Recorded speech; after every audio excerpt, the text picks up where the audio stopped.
Ikenye Christo Christo pe subo doa pe tablila Pasteur W.F. Kumuyi apeto wezo Pasteur akpena o amesia me wakafu mawu. Somebody there say, go mountain. Amedene globe to hoda eto ho. Mountains will get out eto of a your life hojo tonight. le agbome fiesi ya le Yesu penkome. God is about Mawu sogbe be wawo enukunu gade le agbome. where is he? Fika nyonu malo. The Lord will locate you. Apetoa ado Jesu la fe ametututu afinele. Fika de kanu tumale ha mebo woenye amechata ike nukunu a segbo le fiansia fofo le Yesu penko kakwame mie de akpena o mie kafu o eye mie nye bena nuokata le bobo pakple o eye fiansia mie vado eye wochane va bena yira wo juko eye na hoto na le wope agbeme eye na wo nukunu le agbesi agbeme apeto do pe wo nukunu pe nyaji do pe wo amisisi pe nyaji do pe wo nukunu pe nyaji le agbesi agbeme le fiansi ya le Yesu pe nkome akpe na wa apeto ela bena eva mevo le Yesu pe nkome ye mie do pe dale. God bless you. Mawu ne yirao na tem ano anyifa eye mawu ele nuganuga wom ele nukunu wom le hihia megodo eye ele wom le tepea ele wom le afisi afi eye woya ma totawo nukunu wa ma depu fiesi ya le Yesu penkome le Roma tope agbaletaton pe blave vofe eglobena mawu pe jojonyenye to Yesu esinye mawu pe jojonyenye sitwa Yesu Kristo Dzixɔse mevana na amesio kata konese na la ela bena foto to ade kemeli o eye le kuku blave ton lia me eglobena ela bena wo kata wo nouvom eye mawu pe nuti kokwekia wo tim kuku blave ne eglobena eye wo to afia na wo fa wocho afiana wo fa wo kata wo nouveau wo kata wo rien be wacho afiana wo kata rien tchoke wo kata rien fofo popo wo kata rien be nu maupe nu plani popo na famelo pe agbeme eglo le piku blavoneliam e wocho afiana wo fa le yepe amenu veve meto frere ta signé Kristo Yesu tolame e le piku blavo atoliame a merci maude avunlenu to khose me avunlenu to khose me le yepe hulame bene ya de yepe jojonyenye afia le esi wonge adabapu mouvon sio wota ladi le esi me mawu doji lanuchi eye le piku brava delia me eglobe bena ya de yepe jojonyenye afia le eisiame mawu pe jojonyenye ade afia bene eya na nye jojodo ple amesi chu afia na amesi si Yesu Dzixɔse le eyama vovototo de kemelemo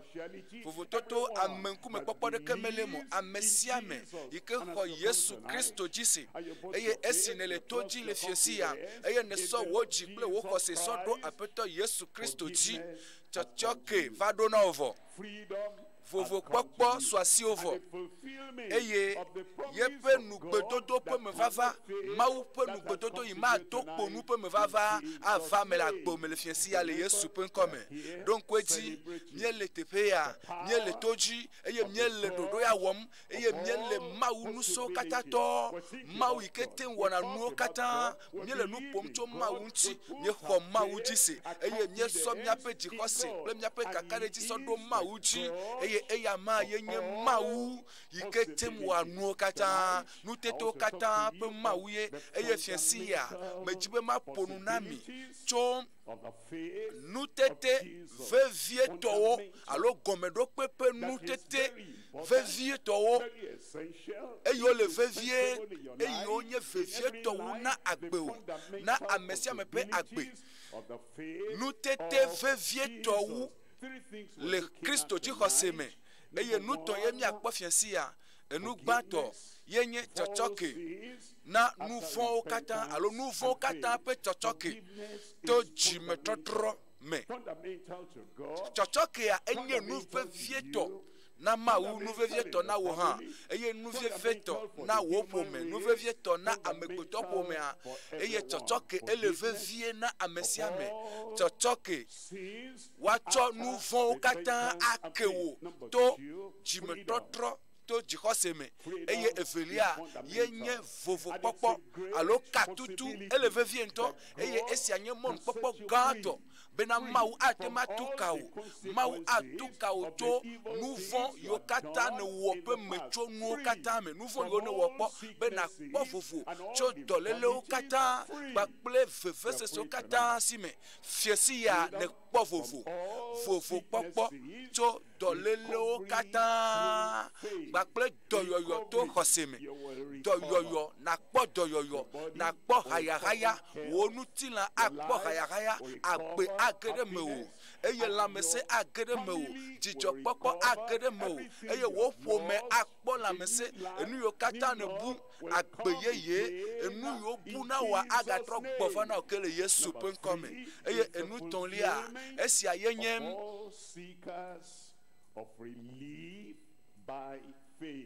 ame yiwo katã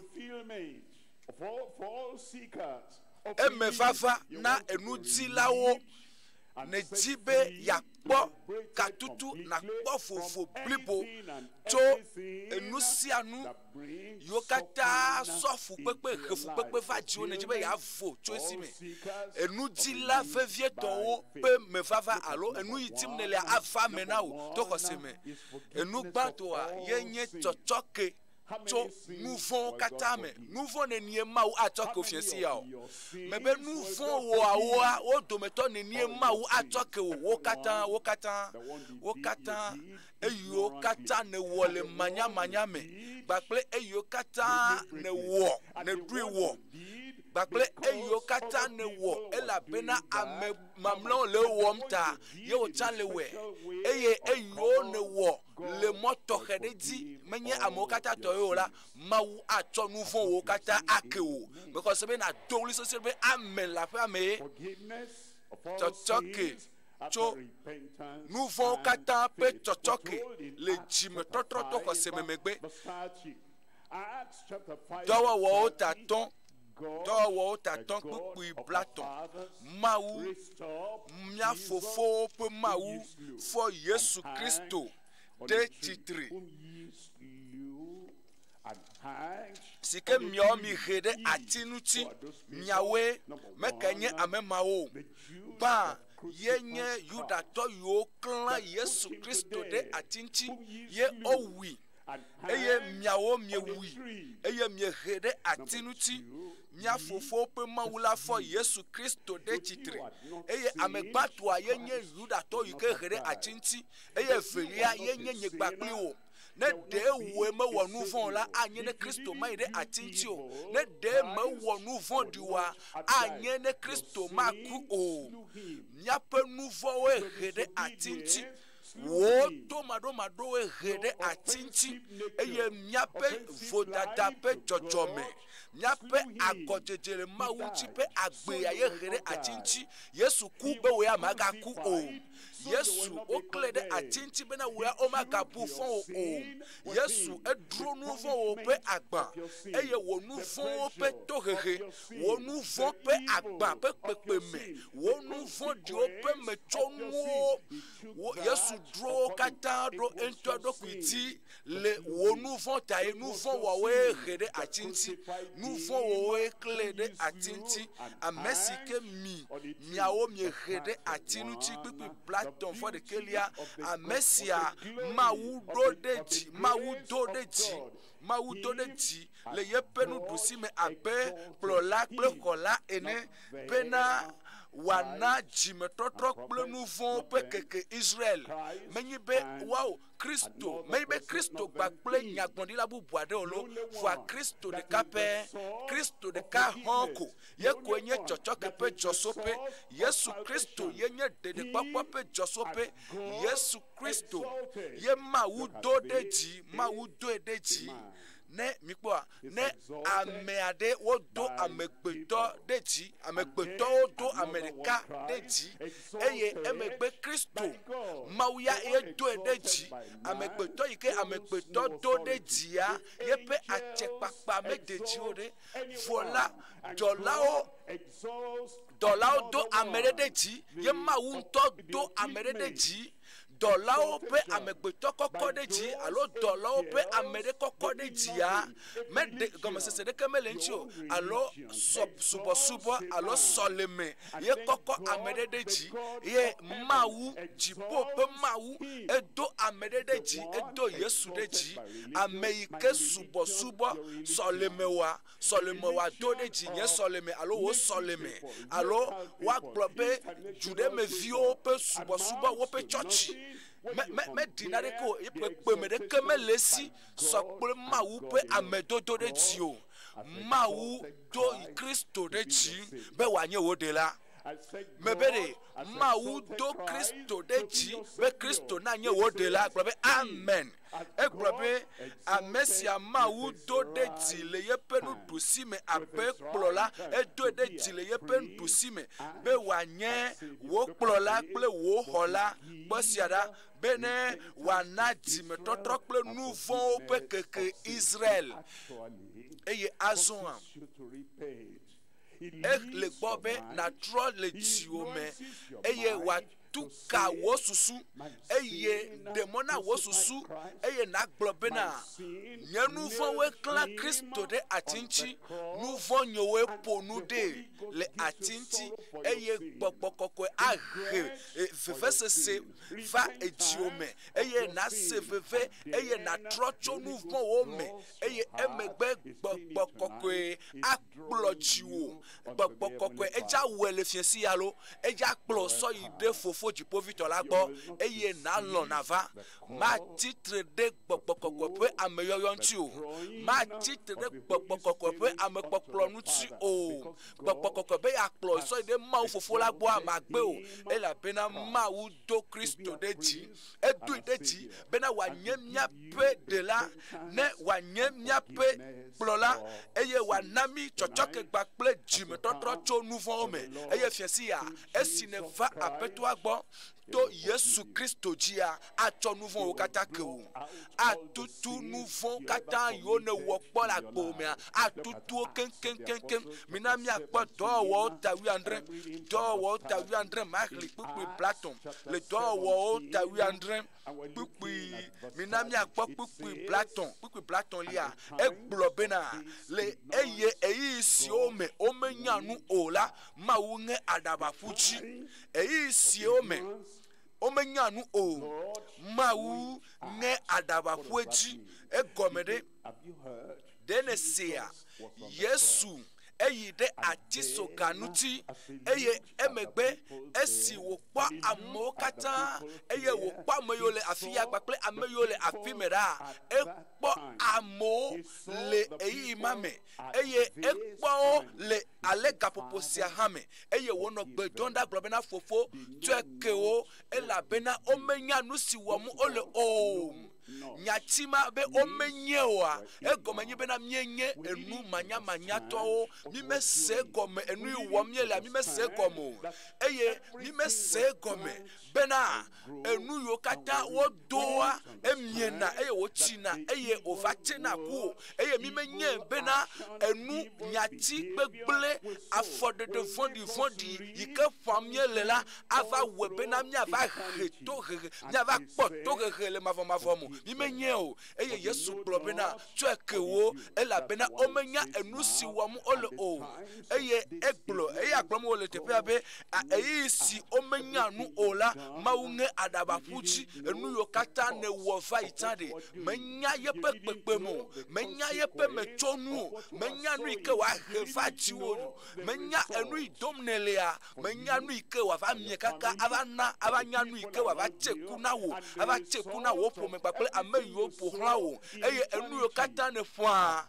ye pe mechonu le mavo me amenyo eye eyi si omenya nu ola maunge adabapuchi ke azon la edesena amokata la pisi afibena wa tro le wope jiwo me apetwa le klopede enu yo kata ne wole tape agbenonomela manya me menyo eye mese gomo bena enu iwom ye nola a refu pepe va yeti le mavo mo eye maule klope le kristota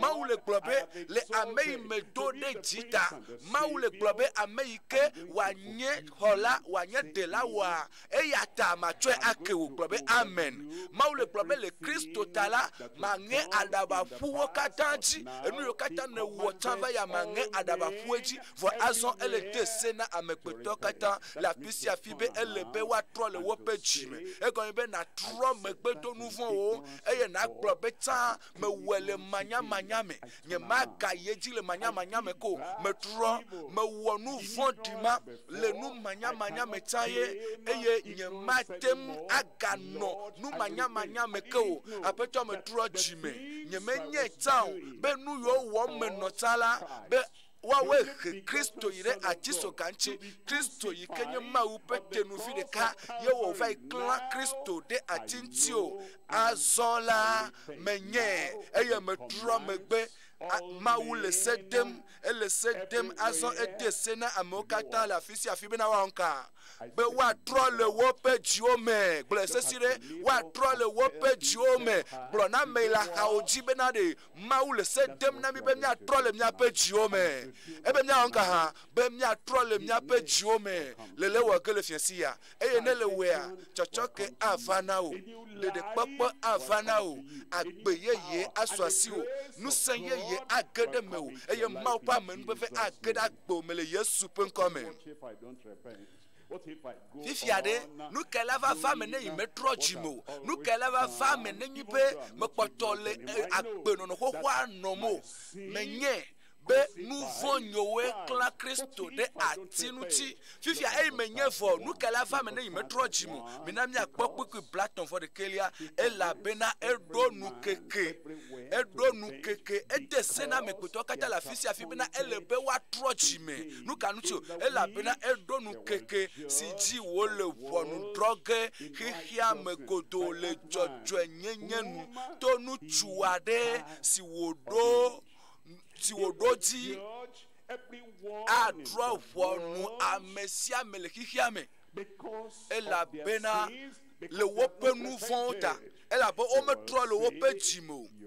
aglobe ne si hafilo aglobe wonto ne si be nu von wo fo dadawo ti dadawo wo kla Kristo re achinchi wa we klam de achinchi esi ne sevo megbe ne secho ne si hafi eye ne gbe be ye matro eye ne kpoto le nu von di aji ne kpoto le nu von di aji ne kpoto le wom eye ne gatro le klam de achiso kanchike eye ne gatro le fefese se domnam ne gale kachiso kape fefese se domnam ke eye me poe eye me globenadi me chweke o voile no be na trochi me kakene be gbede be ya maga kpoto ano klon da chanchi ma kpoto ano ponu do la chanchi ma kpoto ano so achi ano de abiame no la chanchi a drop one wole keke mamlachi me do gbeda be wo yala ma la popo ndodropo nkeke o chochoke ya ele gbesoso egbe eye dede popo eli dadi egbe ela bena echo edon keke ade anyi eye le keke matia a drop one kihiame le jojo nyenyenu le nutuma yike wo chianu esi wo nami pedo tinu eye odo gbeji na amegbeto kata ena kakade ti amegbeto kata eye wole kose dom ameo kata amesi ayo apeto apenkola akpo chochoke akpo dede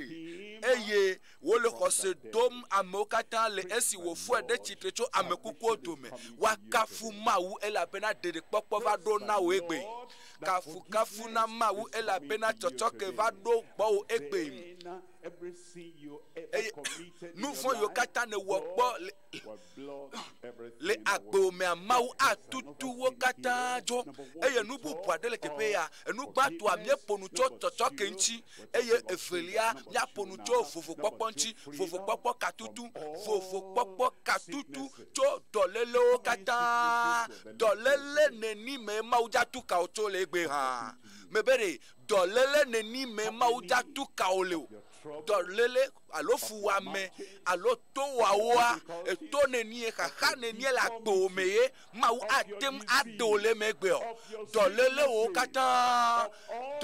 kata vevese o kata fuwa me wo kata wo do meto neni mau jade jo egbe wo kata gbabo wo kata wakafu mawu elabena aduka o eye na kpo doyoyo to koseme doyoyo popo to koseme Brobe magaya, brobe magbo haya, wonu ku ike gban ahu ye na ponu, ye wo ewo ikplibo, ye ne ikplibo de, wonto na chitri, eye na jo, eye na kpo yoyo le Yesu ben kome. Minami akpo Marco Tawo Makli Chokpukui Blanevo Adelia Marco Tawo Kpukui Blanevo Adelia eye wova Yericho azo mieva do gba la pe wa me mieva do gba eye afisi afi Kristo le gba la fimam ewele radio ajine le gbenyesem ne le phone ji alo mi le hame mi le gbenyesem Kristo va do mi agbo le tepesia tepe ke mi le jusia juwi ke mi le Kristo va do gba o me keja ho Kristo le papa megbe o me be me keja ho Kristo le do ki gbegbe o amen eye ne amejro pepe ade amejro gande ameyike bubu megato esrao eva geregbo amea eglobe fa edo la globe we afa for esi we abom na fa egboa ye nto fa gbo ye eva do potru agbo eye epopotru kokoko eye ne la fameda eye ne globe mekayo ya me globe bubu me amea leke eye mega don't you for le no anyi jare eye mapopotru na amea eye dofo ponanu yo kata ne wonata nukae ne gavaso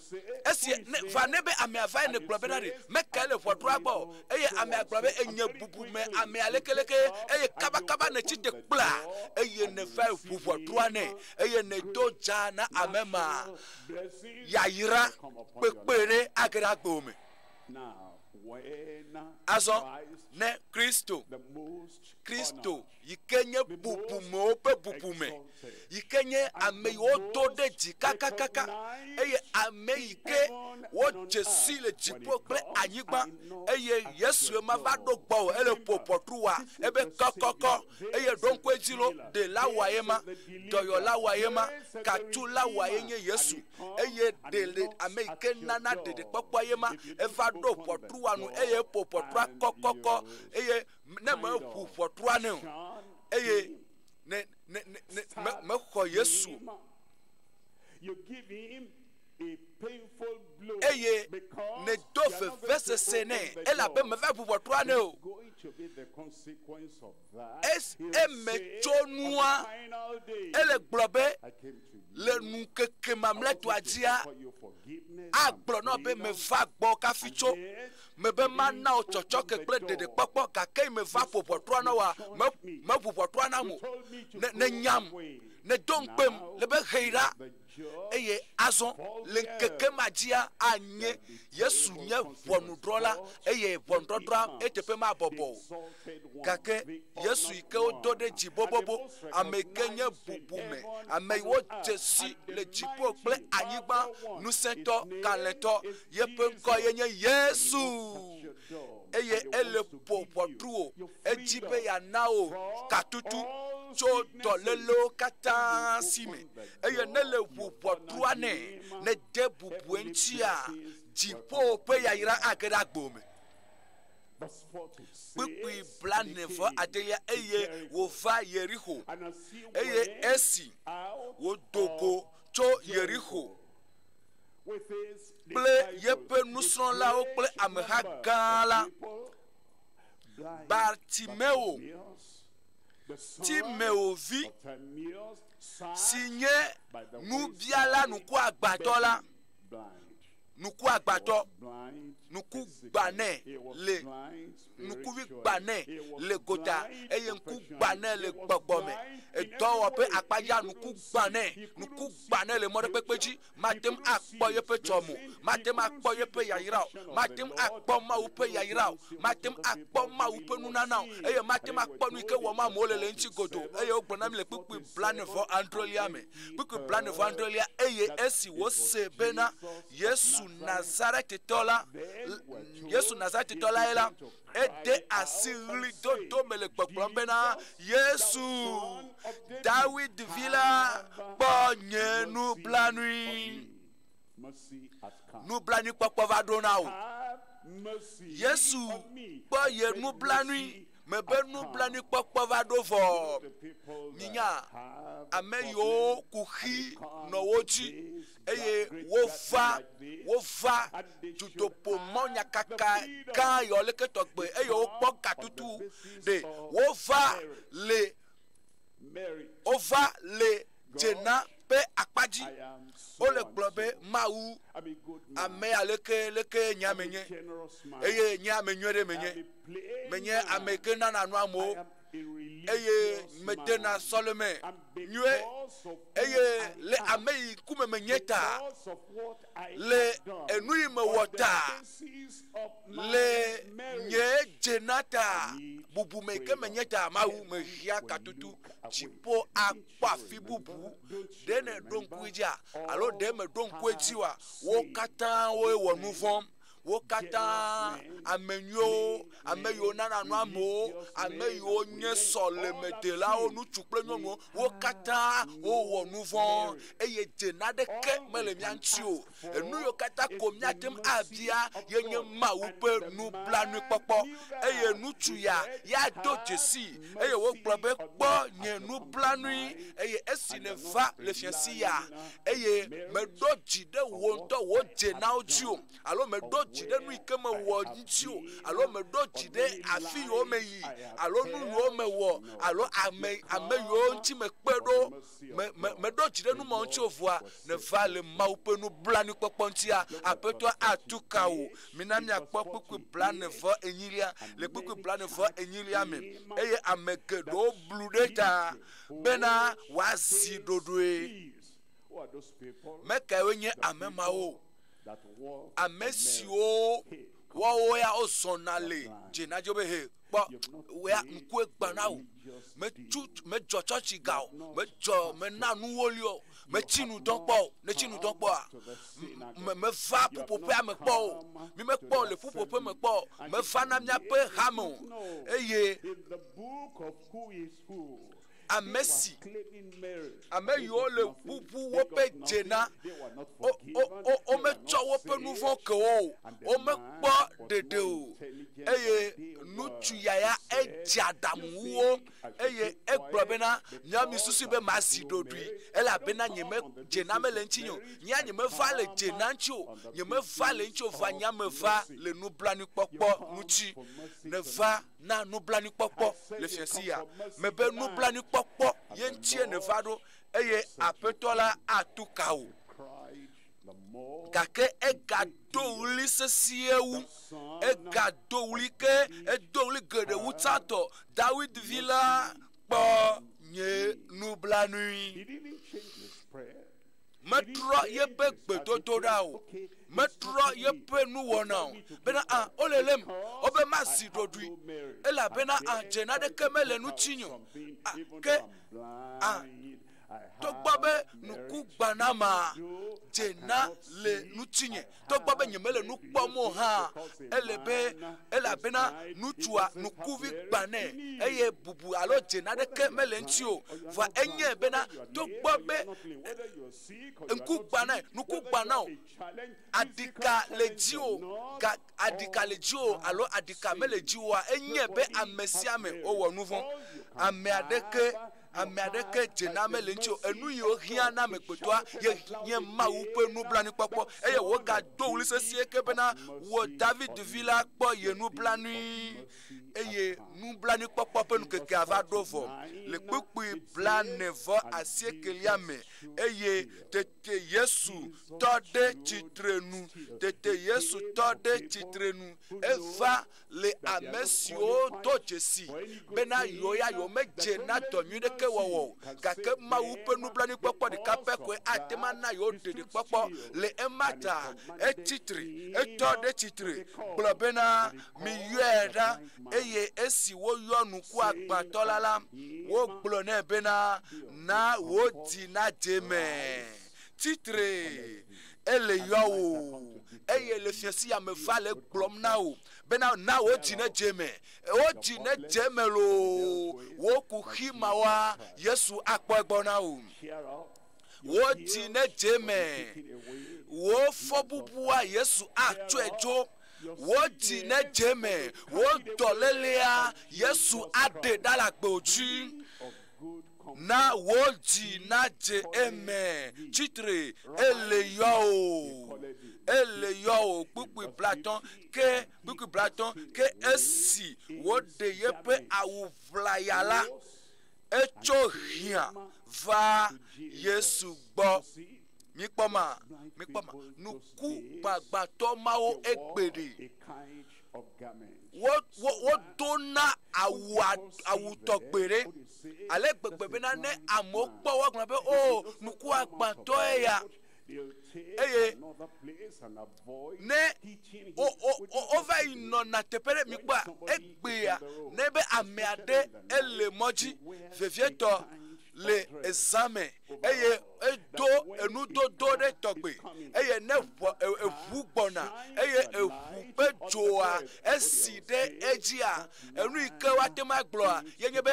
ame ma esɔ nusɔ le tsɔ eɖokui dzi eye ele enye bena ele gbevuhawo ƒe hasoso me eye míeɖena mía ɖokuiwo fiana le nudodo yi ke míedo la ŋuti eye ne esi wodzɔ yina Yesu gbɔa Yesu yi ke nana wokpɔna nu ame yi ke tuna kame ame yi ke nana me nublanu kpɔkpɔ mele yi Yesu gbɔ eye mele dzi bena nu yi ke le sia wòatsɔe nam nyemaganye nuku agbãtɔ azɔ o eye ne le va Yesu gbɔ le zaya mea maganye nuku agbãtɔ o eye ne le va ɖo Yesu gbɔ le fiasi ya maganye gbɔdzɔgbɔdzɔtɔ o eye ne le va ɖo Yesu gbɔ le fiasi fiasi ya Yesu atrɔ wo agbe eye enu si ke wo woa enye dzime tɔtrɔ ƒe nɔnɔme ɖe ebe nyeme ganye gbevu ƒe hasoso amenɔla o nyeme ganye nuku agbãtɔ ƒe hasoso menɔla o vɔ la mesɔ awu ma sɔ pugbe eye mesɔ ɖokuinye esɔ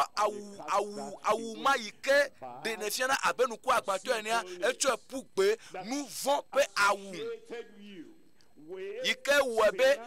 ebla wo te ɖe nu vɔ̃lawo dome eye dzidalawo ne le wo dome nu vɔ̃ɖiwɔlawo ƒe hasoso me ne le eye esi ne gbɔna Kristo gbɔ la na de awu ma asɔ pugbe na de asɔ pugbe eye tsɔtsɔke va ɖo na wo vɔ vovokpɔkpɔ va ɖo na wo vɔ eye le kpukpui blatɔ vɔ ɖekelia me le kpukpui blatɔ vɔ ɖekelia me egblɔ bena eye Yesu xɔ edzi gblɔ nɛ bena nu ka dim nele be ma wɔ na woa eye nuku agbãtɔ la gblɔ nɛ bena rabuni eyɔe be aƒetɔ ewɔ Yesu be Yesu nye yeƒe aƒetɔ Yesu nye yeƒe agbeƒe mɔfiala meyɔ wo be aƒetɔ metsɔ dzinye mebɔbɔ dzinye ɖe te wo mebɔbɔ agbenye ɖe te wo azɔa ŋku agbãtɔwo ƒe tatoa maganye kplɔnyela o ame yi ke kpatse ɖe xexea dzi eye wokplɔ na xexea metɔwo wogbã ŋku na xexea metɔwoa maganye nye mɔfiala azɔ o maganye aƒetɔ nye o eye amegbetɔwo ƒe hasoso yi ke wogblɔna be to aleke zɔ aleke wɔ aleke eye enu yi ke wowɔna nye trɔ subɔsubɔ ƒe nu le xexea mea ame ma maganye aƒetɔ nye o vɔa Yesu woe nye aƒetɔ nye Yesu anye aƒetɔ le fiasi ya Yesu anye mɔfialawo le fiasi ya Yesu anye delawo eye anye ame yi ke ata mɔ na wo akplɔ wo to dzɔdzɔenyenye ƒe mɔ dzi le yeƒe nukɔla ta aƒetɔ bena maxɔ nukpɔkpɔ kpukpui mamlɛtɔ ye nye kpukpui blatɔ vɔ Evelia eye Yesu gblɔ nɛ bena makpɔ nu ebe heyi wo xɔse la de o wo xɔse la de o ame aɖe xɔ Kristo dzi se le fiasi ya ne ɖo dzixɔse le Kristo dzi akɔasi dzi le be Yesu nye be aƒetɔ agblẽ gblɔ be Yesu nye aƒetɔ nye Yesu nye ɖela nye Yesu woe ku le ta nye le Kalvari ƒe atisoga ŋuti fika ne lo xɔse wa eɖe o wo xɔse la ɖe o eye enumake la wòkpɔ nu eye wòdze Yesu yome le mɔ la dzi eye wòdze Yesu yome le mɔ la dzi egɔme ɖe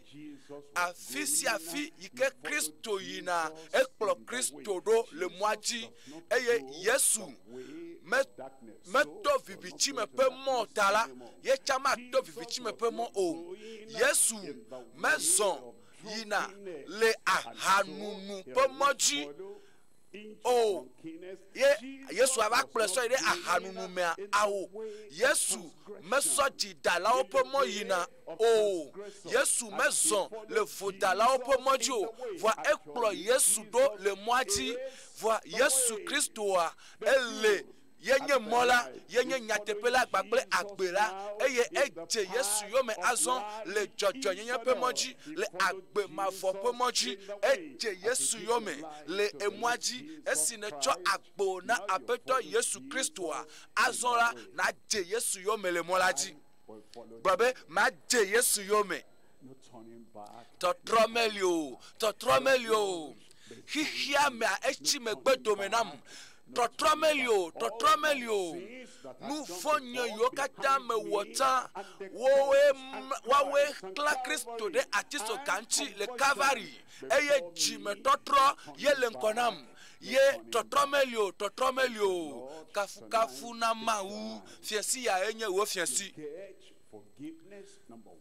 ba nu yi la sɔ asi wa ye nye tsɔtsɔke eye Evelia vovokpɔkpɔ alo katutu eye etɔ̃lia ava me na wo eme vava nudzilawo katã pe eme vava na wo to xɔse me ava me na wo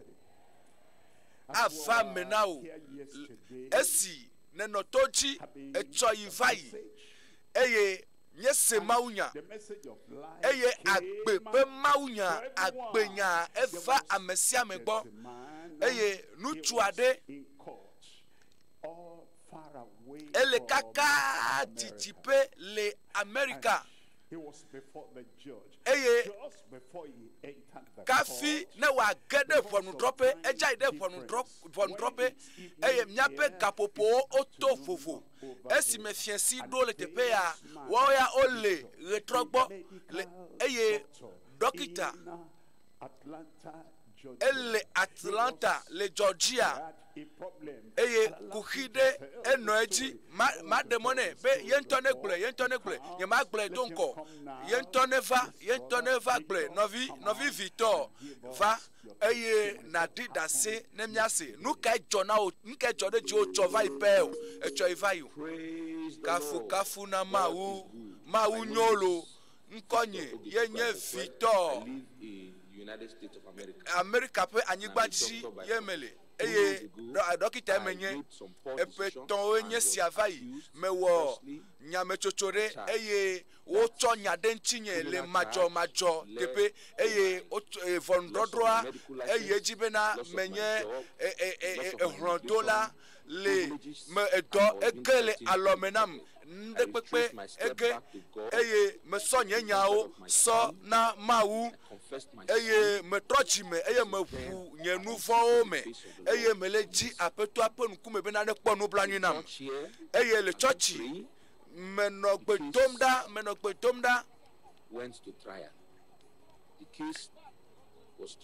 eye ŋkeke tɔn nye yi ɖe ŋkeke gbãtɔ le dzudoƒo mɔnyakaka etsɔ yi va yi dzudoƒo mɔnyakaka esime ye ame geɖewo sɔ woƒe nya vovovowo sɔ da ɖe eye lɔyawo kpakple yometsilawo wosɔ nyawo ɖe ŋuti nye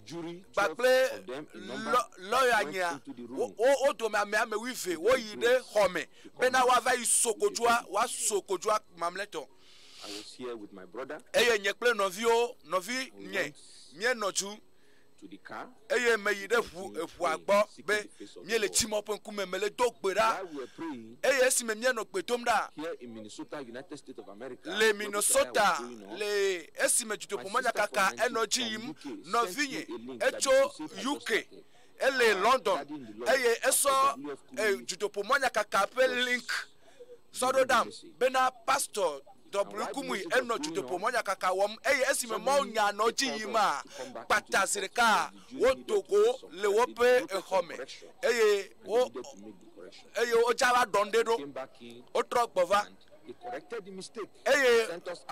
vodada yi ke na fi ma woɖɔe ɖo eye mitsi ewo megbea wogatrɔ yi ɖe eme nɔviwo wobe ɖe wotsɔ afia nam bena ɖe naɖeke nyemewɔ vodada woɖe agbɔ̃ katã le tinye eye woakafu Mawu nɔviwo Mawu nyɔlo mixɔ Mawu ƒe amewo dzi se eye mixɔ yeƒe nyawo dzi se xɔ aƒetɔ la dzi se eye aƒetɔ la aɖo wo gbedodoɖawo katã ŋuti na wo aɖo wo hiãwo katã ŋuti na wo woakafu Mawu kafu na Mawu xɔ aƒetɔa dzi se le fiesi ya eye wo gbedodoɖawo katã akpɔ ɖo ŋuti esi nye le kpɔ tsɔtsɔke ye nye le kpɔ katutu vovo kpɔkpɔ eye nye le kpɔ dɔyɔyɔ to xɔse me eme vava eva me na wo le fiesi ya esu nɔvi ma si asu wo hã si o Mateo ta nyi maxli tso kpukpu 8 le Mateo ƒe agbalẽ ta nyi mina miaxli tso kpukpu 8 dzi afi ya egblɔ bena ke esi fiesi ɖo la wotsɔ ame geɖe siwo gbɔgbɔ vɔ̃wo le wo me la va egbɔ eye wo gblɔnya henya gbɔgbɔvɔwo Togoe eye wo dagbe le ame siwo katã ƒe lãme gblẽ la ŋuti wo dometɔ nenie ŋuti wo dagbe le hã me be wo dometɔ nenie ŋuti wo dagbe le wo katã fifi ame ka ŋuti wo dza dagbe le fifi o gblɔ be nye ewoe ela dagbe le ŋuti o azɔ nu ka ŋuti o nu ka ŋuti wo dagbe le wo ŋuti elabena wo dzea ao meyi be ɖewo dze o kpukpuwi adrelia bena woawu nya si wo gblɔ ɖi to Yesaya nyagblɔɖila la dzi la nu bena eya ŋutɔ tsɔ míaƒe gbɔdzɔgbɔdzɔwo kple dɔlélewo ɖo eɖokui dzi atsɔ wo dɔlélewo katã atsɔ wo dzo le dziwò nu vɔ̃wo katã atsɔ wo ɖa le dziwò eye aɖɔli na wo eye eteƒe ɖe atsɔ ɖeɖekpɔkpɔ na wo eye wòtsɔe dzoa atsɔ nu bubu na wo ɖo ŋkue dzi lo enye ɖɔliɖɔli atsɔ nu vɔ̃wo dzo atsɔ wo dzo wo ya natsɔ nu vɔ̃wo sɔ nɛ eye agblɔ be mexɔ nu vɔ̃wo eye metsɔ nye ɖeɖekpɔkpɔ sɔ na wo ne le tsɔ wo dɔléle sɔ nɛa ebe megakpɔdzo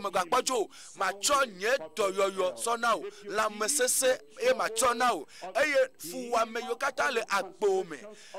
dzidadawo katã ne le tsɔ wo na Yesua eteƒea Yesu atsɔ yeƒe dziɖuɖu ƒe nyateƒea tsɔ na wo eye egbea ne wu dziɖu la.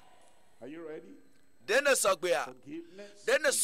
tsɔtsɔke nye nugbãtɔ Evelia ye nye katutu eye etɔ̃lia emevava ava me na asɔ asi wo menyi be si ne nyo ta yo lo menyi be si nu sẽ le asiwo ta yo lo membe si ne nye ame dzɔdzɔe ta yo lo vɔa eƒe nublanuikpɔkpɔ ta ye elabena aƒetɔ la ele se dem na ame sia ame le afi sia afi bena ɖe woatrɔ le woƒe dzime elabena tsã le nu manyamanya mea enye aɖabaƒu míaƒe nu manyamanya ƒe nuwɔnawo dzi azɔ la mia nukuwo eye mia bɔbɔ ta ne va bena Mawu ne kpɔ yeƒe nublanui ne do dzesi nu yiwo ne wɔ eye ne nye be nu vɔ̃wo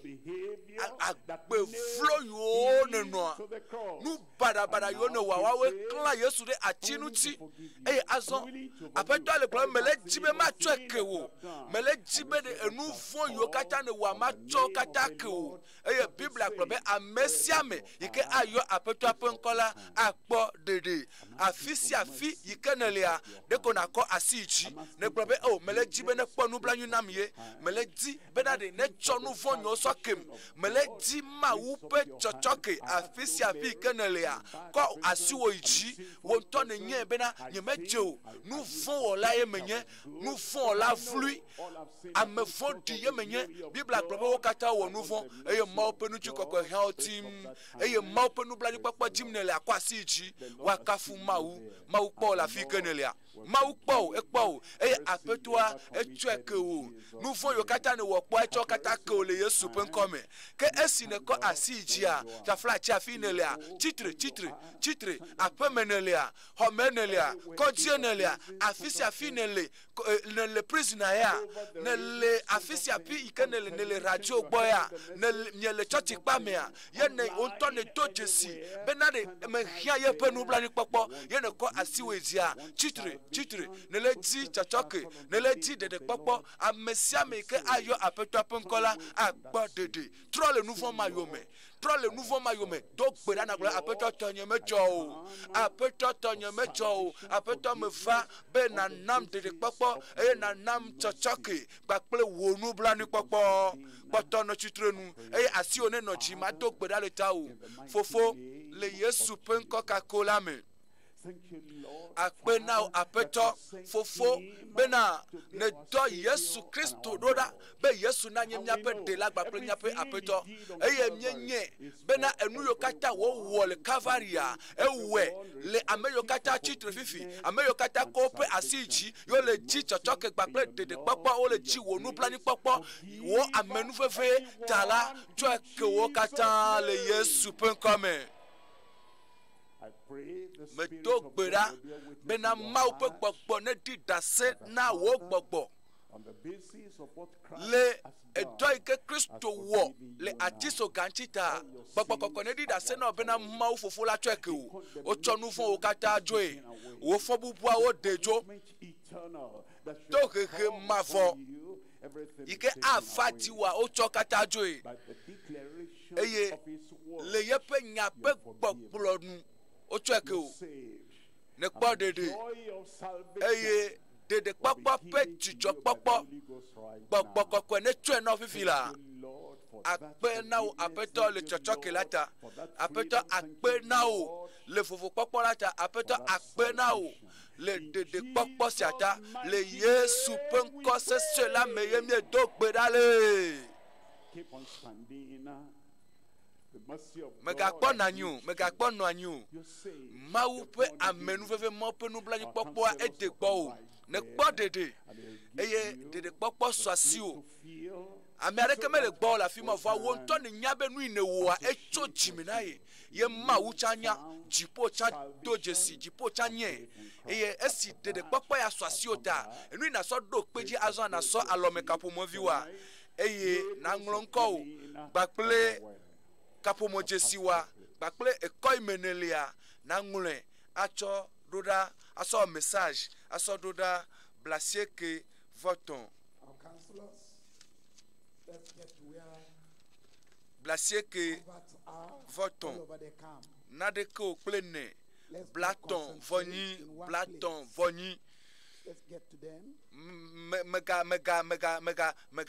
megaŋlɔe bo sɔ alɔme kaƒomɔvi wa ŋkɔ wa tutututu le yoyɔ na o gbakple alɔme kaƒomɔ dzesi wa tɔ wa tutututu wa naŋlɔe gbakple kɔ yi me ne lia naŋlɔe atsɔ wɔ message atsɔ ɖo ɖa blasieke vɔtɔn naɖeke o kple ne blatɔn vɔnyi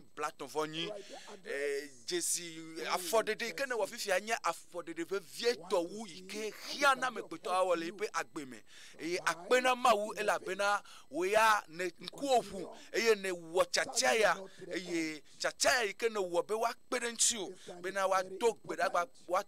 kpe ɖe ŋuti o bena nagali ke le Kristoa me aga dzesi Kristo adzesi Mawu ɖe dzi nyuie tɔwua ye le nɔ bena naŋlɔ ŋkɔ gbakple phone number wa gbakple kɔ yi me ne lia dɔ yi ne wɔna le ko na te ma woadzesi o woanya o ye woate ma atsu wo bɔbɔea na aŋlɔe asɔ wɔ message na te ma awɔ WhatsApp alo na te ma awɔ audio alo na te ma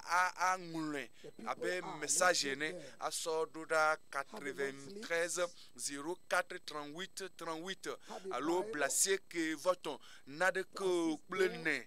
blatɔn vɔnyi afi sia afi ke ne le teƒe sia teƒe yi ke mie le tsɔtsi kpa me mie lea alo ne le aƒe me ne se mɔnya ya eye ne wɔ tsatsia ya eye ne wɔ nyametsotso bena ya dze Kristo yome eye Kristo ƒe nublanuikpɔkpɔ ma ne su ye si Kristo ƒe amenuveve ne su ye si eye mekpɔ ɖokuiwo bena o nya menye ame dzɔdzɔ menye ame yi ke ame nyuie alo menana nu amewo alo menana ga le sɔleme mekpɔ ɖokuiwo nenema gake ne kpɔ bena mehiã Mawu ƒe nublanuikpɔkpɔ mehiã yeƒe tsɔtsɔke mehiã bena makpɔ vovo tso nu vɔ me elabena tsã la me wɔna nuwo le nu manyamanya me gake yi ke woɖe fiam fiasi ya eme kɔ nam bena nu vɔ nyewo klã Kristo ɖe ati ŋuti eye nyemedzi be magayi edzi le nu manyamanya me o ye ta mekɔ asi dzi eye metsitre meʋu Kristo me mexɔ Yesu le agbenye me ne kpɔ dede kpɔkpɔ yi ke sɔ asi wa ehiã ele vevie be woakpe ɖe ŋuti o eya ta megasɔe fefenya yo megasɔe fefenya yo nasɔe vevie eye naŋlɔ ŋkɔ o gbakple kɔ yi me ne le gbakple phone number wa kaƒomɔ dzesi wa naŋlɔe atsɔ message natsɔe aɖo ɖa 93 04 38 38 alo blasieke vɔtɔn naɖeke o kple ne blatɔn vɔnyi dzidzɔ ɖe le dziƒo pipi la le tawo afɔɖeɖe ma yi ke ne wɔ fifia dziƒo gli kple dzidzɔ dɔlawo le aseye tsom eye dzidzɔ le dziƒo le tawo. For those who cannot feel it on their own. Wonto matem aŋlɔ ŋkɔ wa kple phone number wa tsɔe na ame ɖe wa wɔ na o. na mede wa kpedenchi o wa nglonko wa pakple phone number wa kapo jesi wa pakple koy menele wa ngule achoroda 93 04 38 afisi afikenele agbo ma ne chona Kristo ne so agbo na Kristo ema esi pastor bromonya le fiansi ya vomegbea ne chonya me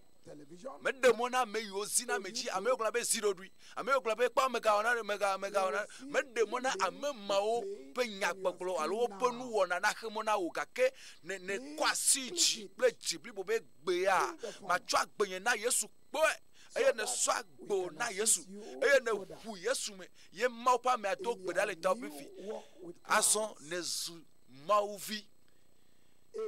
mauvio me wona nu fiti mauvio me dana lakpa ine su mauvi vo me gbe a mlonko wa ple koy menele ple kapo mo jesi wa na ngule acho wo message nele wo message na chero da 93 04 38 38 place que voton na de que o ple ne blaton voni via SMS oui ouais si a okata voa elebe na ide gbe do dame +234 na gede gbe do dame 915 cho gbe do da eye na yide mawu ike temwo na nu kata nu teto kata pe mawu yide gbo I will take the number again le amegbeto gbo la +234 atema glo ya amegbeto aglo mi ma temi o eglomi gake le mawu ya gbo o temwo anu si anu mawu eyona do si ado etrona nonome si anonome agban si agban pepe si agban pepe yika megbeto ewu chocho na megbeto ewu chocho na wonto ewu chocho na wo pometo ewu chocho na dokita wo Yesu trona numa bobwe ewene bobwe eyata gede gbedodora me eyena tonya wo don kumena Yesu Kristo Yesu atro nonome ma ikele agbome dolele ma ikele agbome dolele ma ike odon kofofo ne ye dokita odon kone bena oyu ebe cancer mi meten dene oyu ebe dikanaku dada melentio oyu ebe COVID-19 obe matemate oye dolele olivo meka nonome kene ji ofifio to gbedana mawu eye esime maupe ame aga trova a to gbeda mawu adonkuchu mawu atukau apetola ayodo atro nono mema ikele agbome va ne me pa ngonko wa roro mega nglebo elevevie ngonko wa we ko asiji cho agbo na Yesu na nglonko ple ko menele gba ple kapo Jesu wa na nglen aso doda 80 na chedora 93 04 38 blacier que voton na de ko ple ne blaton voni because the convener meka fi kenelo meka afi kenelo meka monu idi ne to le to dom fipila mawu asra opo Yesu asra opo yenye ya makecho evai egbe so ide mavo me mawu etenwo anu si anu mawu pa me egbona etore kento magatema no chitri anotele nko eto hojo eto ho o to ho la gbenye me to maja ho la gbomele Yesu pen come nele kwesi agbabe amen eto mala ho dolele pe to ma a ho da la gbome a ho le pome wa me a ho le vio pa gbeme a ho le jila pa gbeme eto ma yike le son pa gbeme eto ma a hojo dolele pe toma tension pe toma e toma ike nanyi ne jokpem yele tite pereka e toma ne hojo to gbera nuku agbato le nupoge pliboto a titre wa zazoli eye a eto si ato a hoda le Yesu pen come eto la hojo tiensia yenye to po hojo pe tiesi tokpe to toraji kwa peto ajise kwa peto ajise kwa mawu jise blon uhiwo pe nya na mawu dolele ma agban ma ile jiwa blon ye pe nya na mawu blena doki obe fiensi ya tonyeye fiensi ya madamaye apeto ma tonu chinye gbede gbedo Yesu ma ton chinye gbo Yesu ma ton chinyo do gbeda kere gbedo to rame do gbeda tuto pomonya kakaya mea ma ule nu ganu gon wom ele wom le kika me kodo me kafi ke amealo wode kakple ma ule hoseme wode kakple ma upa me ho ma upa me ujise ho ma upa me ajise eye na ho ma ujise ho ma upa nya ajise eye na do gbeda eye doyoyo aswasio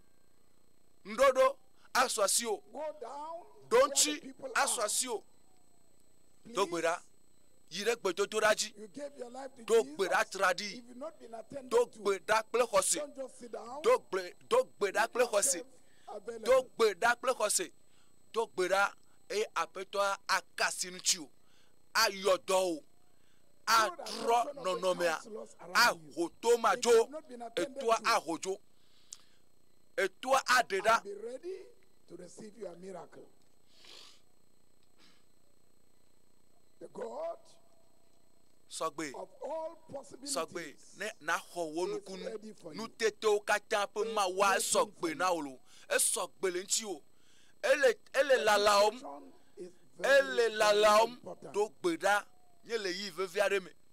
eyi vevie eyi ya Mɔnukpɔkpɔ vevie to ye wonyana o The man of God is ready. Heaven is ready. ma tonight. pa mela sogbe ye Your jipo cha miracle sogbe is ready. le fiansi ya wonukunu cha sogbe dare At the final amen, eye amen mamleto ye mi I will aglo hear a your testimony. ma se wo da sedidi The whole world will hear your hihia testimony. godo ase wo da sedidi You will be ye celebrated tonight. wonto nano jijo popo me le Can I fiansi ya hear you shout a big amen? do li se sere globe amen Counselors, are we true? Am I right?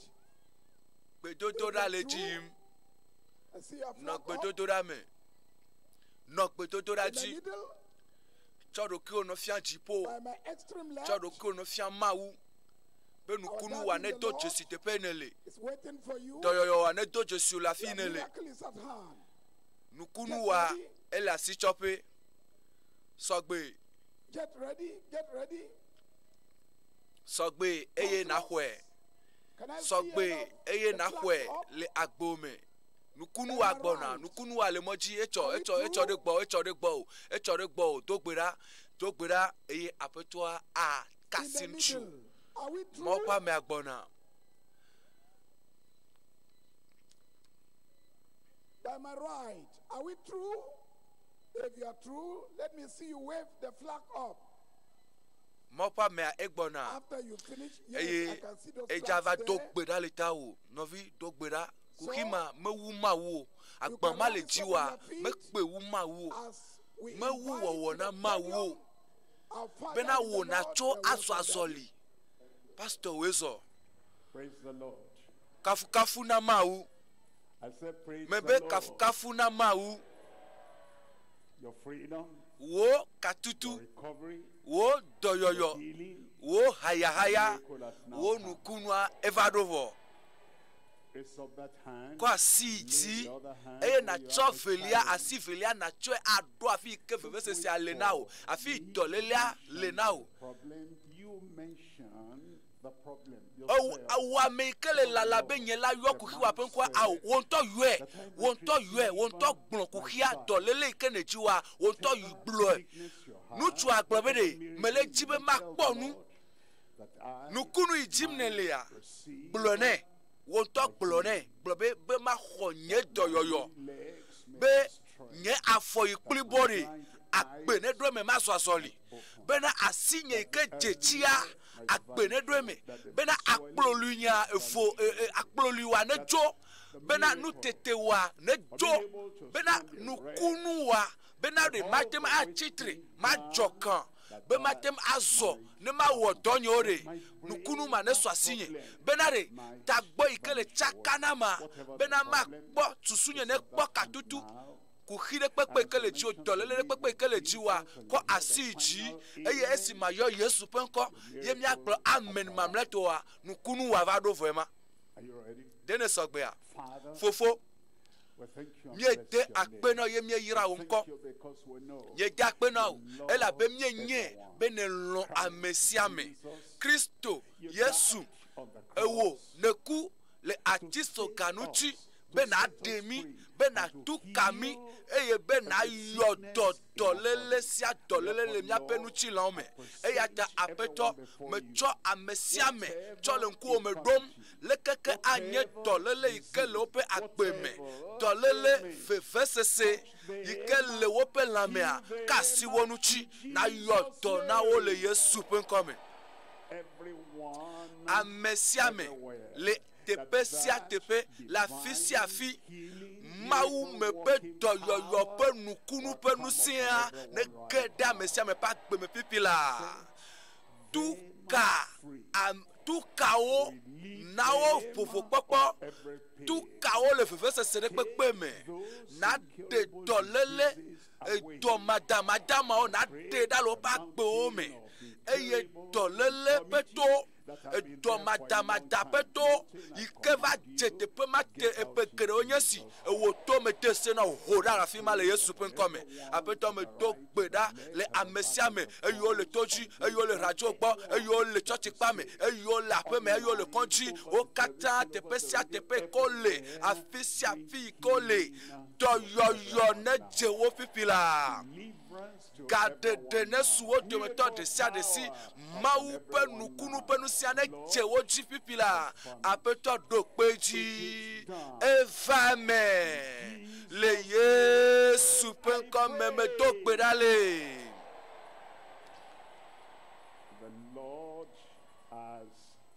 Aƒetɔ la wɔe vɔ